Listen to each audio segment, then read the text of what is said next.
রিমান্ডেও অভিনেতা চরিত্রে আকবরের ভূমিকা। খুন করার আগে সিলেটি আঞ্চলিক ভাষায় নির্মিত বেশ কয়েকটি নাটিকায় অভিনয় করেছিলেন সিলেটি বন্দরবাজার পুলিশ ফাঁড়ির সাবেক ইনচার্জ এসআই আকবর হোসেন ভূঁইয়া। হয়তো সেই সূত্রে তার রক্তে মিশে আছে অভিনয়। রিমান্ডে থাকা অবস্থায় তিনি ভান করলেন অসুস্থতার। তবে আকবর নিজেকে অসুস্থ দাবি করলেও চিকিৎসকরা তার কোনো শারীরিক সমস্যা খুঁজে পাননি।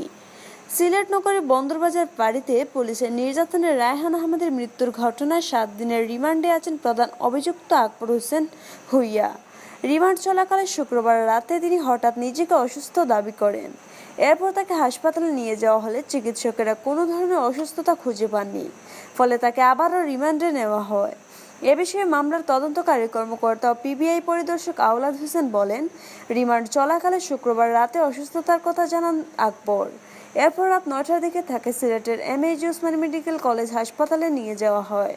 তবে হাসপাতালের জরুরি বিভাগের চিকিৎসকেরা তাকে সুস্থ হিসেবে ঘোষণা করলেও শুক্রবার রাত 9:30টার দিকে পুনরায় তাকে রিমান্ডে নেওয়া হয়। উল্লেখ্য, সিলেটের আলোচিত রায়হান হত্যাকাণ্ডের 28 দিন পর গত 9 নভেম্বর দুপুরে সিলেটের কানাইঘাট উপজেলার লক্ষ্মীপ্রসাদ ইউনিয়নের ঢোনার সীমান্ত এলাকা থেকে এসআই আকবর হোসেন ভূঁইয়াকে গ্রেপ্তার করে পুলিশ।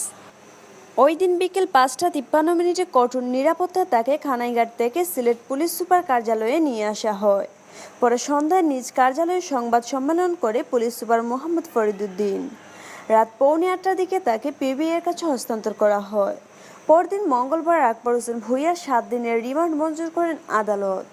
মঙ্গলবার দুপুরে সিলেটের মুখ্য মহানগর হাকিম আদালতের বিচারক মোহাম্মদ আবুল কাসিম এ রিমান্ড মঞ্জুর করেন।